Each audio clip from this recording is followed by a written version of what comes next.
cosec theta minus cot theta is equal to 7/2 ነው then the value of cosec theta is ነው የሚለው cosec theta እና cot theta ስታዩ ይሄኛው ፎርሙላ ተዛይላችሁ cosec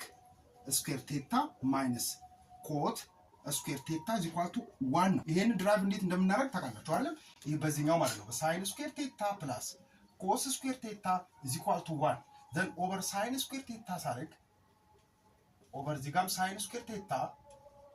then ይሄኛው sin ይጣፋና 1 ይሆናል plus cos square theta over sin square theta cot square theta ነው then 1 over sin square theta ደግሞ cosec square theta ነው then ይሄኛው cosec square theta minus cot square theta is equal to 1 ይሆናል ማለት ነው then ይሄኛውን የተጠቀምኩት ኦኬ ለልችኛው ፎርሙላ አስታውሳችኋት a square minus b square ከሆነ a minus b times a plus b ነው አይደል then ይሄንንም እንደዚህ ፋክተራይዝ እናደርጋለን cosec theta minus cot theta times cosec theta plus cot theta is equal to 1 ይሆናል ማለት ነው እዚህ ጋር cosec theta minus cot theta is equal to 7/2 ነው አይደል then minus 7/2 እዚህ ጋር 7/2 then times cosec theta plus cot theta is equal to 1 then 7/2 ነው አይደል እዚህ ጋር በታይምስ ይሄንን በሁለቱን በ2/7 እዚህ ጋር በ2/7 እናበዛዋለን then ይጣፋና ማን ይቀራል cosec theta plus cot theta is equal to 2/7 ይሆናል ማለት ነው cosec theta plus cot theta 2/7 ነው እዚህ ጋር ደግሞ ማይነስ እናደርገው ደግሞ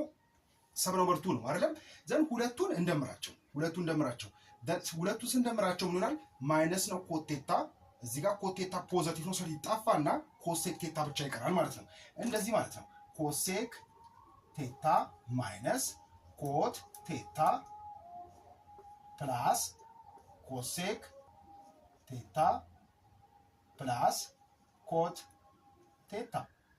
is equal to cosec theta minus cot theta ስንት ነው 7/2 ነው then plus cosec theta plus cot theta ስንት ነው 2/7 ነው አይደል then ሁለቱን እንደምራቸው ስደምሯቸው ምን ይሆናል cot theta ይጣፋል አይደል cosec theta plus cosec theta 2 cosec theta ይሆናል then is equal to የኛውን ሁለቱን ክሪስ ክሮስ አድርገን እንደምራቸዋለን 49 ሲደመር 4 ሲካፈል ለ14 ይሆናል then 2 cosec theta is equal to 53/14 then ሁለቱን ከዚህ ጋር እናጠፋታለን 1/2 እዚህ ጋር 1/2 then cosec theta is equal to 53/28 ይሆናል ማለት ነው ለመልሳችን ምን ይሆናል